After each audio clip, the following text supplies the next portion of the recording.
Morning, another day, another walk, and today we're going to be looking at the Cloud Peak 2 and the Allak 2 and seeing why they're similar and why they're different and why there's almost £1,000 difference in cost. So let's get into it.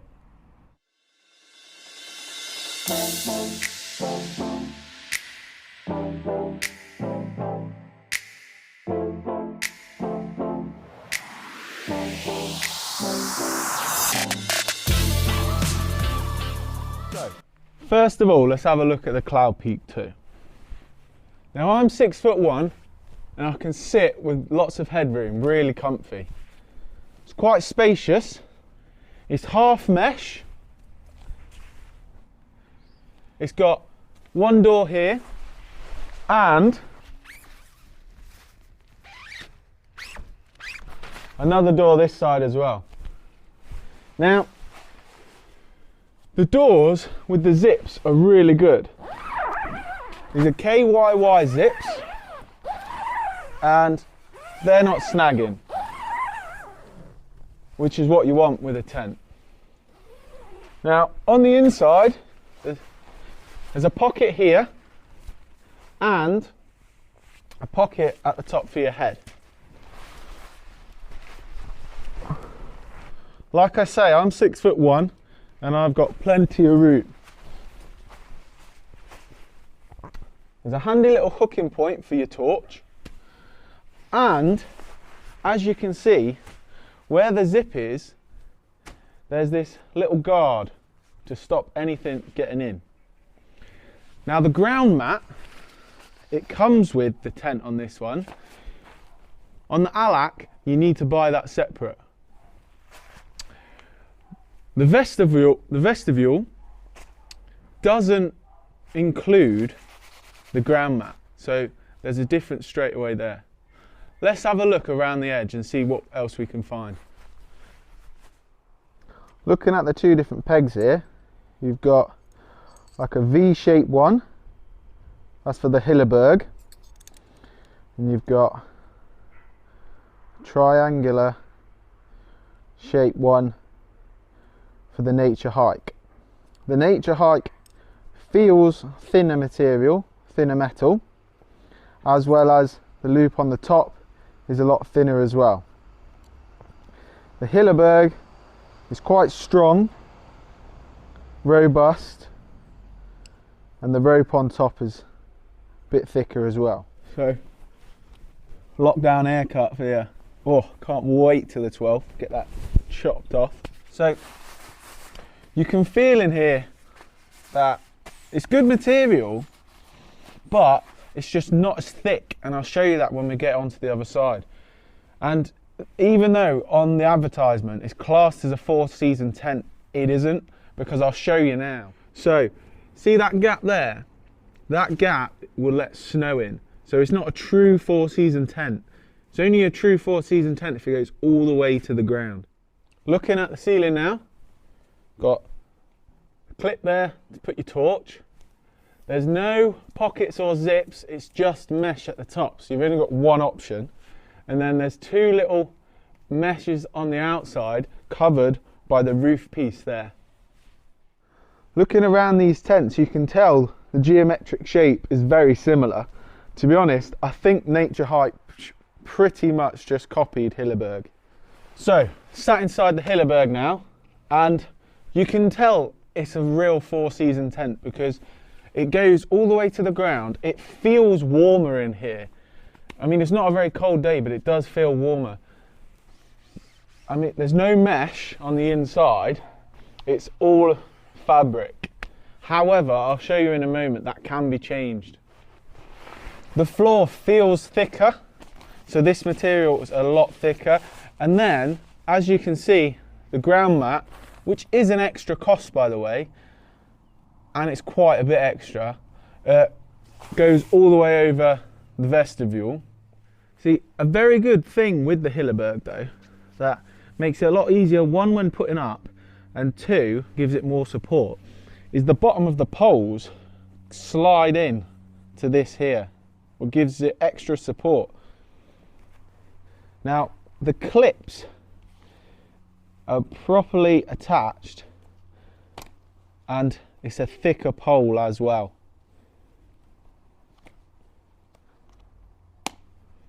The guide ropes come attached like this, and again you can loop it round to give it real stronger support. The actual plastic bit on the guide ropes, as well as the guide ropes themselves, are both bigger and more robust. As you can see here with the Naturehike, it's just a little loop there that I've had to tie on and then wrap it round for extra support. The clips are just this thin bit here with only a couple of stitching and then clip on. So we'll have to test it, but potentially could break. On the ceiling, or the part that goes over the top, you can see they're both very similar. However, a big difference is that this can actually be adjusted. You can make it tighter and more taut. So I have known people on the Naturehike to have problems with water seeping on the top, just making a little puddle. You can see what I mean here, like there's no way of tightening this apart from making this bungee shorter, or like I have, wrapped it round to make it more taut. So big difference here. You can see the top is more or less on line, just this little corner, it might get a little bit dripped in, but more or less covers the internal bit on the Hilleberg. However, on the Naturehike, there's quite a bit overhang, so if it was raining, could drip in there and get the inside of the tent wet, and if you've got both sides open, that could affect it. So we're inside the Hilleberg now, and as you can tell, there's no mesh, it's just all yellow at the top. But if you do get too hot, it can become mesh. That's now become fully meshed, and then it just rolls up at the bottom, and that can be on both doors like that.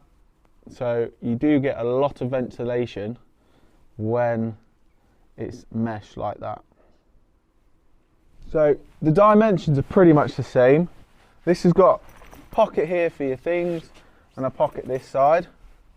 Again, I can lie down in it, 6'1", because the dimensions are the same. Again, similar to the Naturehike, these have got YKK zips. However, if you notice, on this zip, it's got a much bigger ring pull. So if you have got gloves on getting ready to go outside, it makes it much easier to go out. Also, easily, no, that ain't getting stuck, nice and easy. It's got that wind resistance there, but this time it's a more sturdier plastic. On the other side, it was just the same material. This is like a plasticky, rubbery material. So we'll zip that up. Just above my head here is another little trick. You can get even more ventilation by doing that. And then if you didn't have the roof on, because it was a really nice day, you can stargaze at that, and that's on both sides. And that just tucks away on a little cord here. We'll zip that up for now. On the Hilleberg, you've got a little bit of bungee that helps roll this up, okay? However, on the Naturehike, it's not. Now, the problem with that, it keeps it tight initially, but then when the wind goes, it just starts unraveling a bit because it's not taut compared to the Hilleberg. See, on the zips, it's just got a little bit of paracord rather than having actual metal. So that's quite a big difference. So you might be able to notice that's like a white side. You've got a blue side and a red side. Now that, comparison to the Naturehike, that hasn't got anything to show you where the poles go. I mean, all the poles, I believe, are the same sizes, but sometimes when it's on the ground, it can be confusing at what goes into what, especially when it's windy. So let me make this clear. The Hilleberg isn't mine. I've come round to my friend's house because we're allowed to be in the garden now, and he let me put it up and do the review on it. So it's not me being biased. I own the Naturehike, and that's a great tent. For the price, you will not go wrong.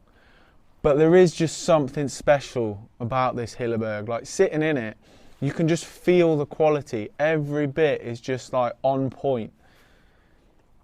Would I pay the money? I don't think I would. There's no way I could fork out almost £1,200, £1,150 on a tent. One, I think my wife would kill me. Two, would I get my money's worth?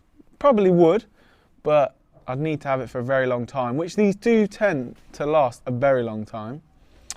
And three, I like other tents. Like I want to expand my collection, and if I had a tent that costs that much, I wouldn't want to buy anything else because I feel like I'd need to use it all the time.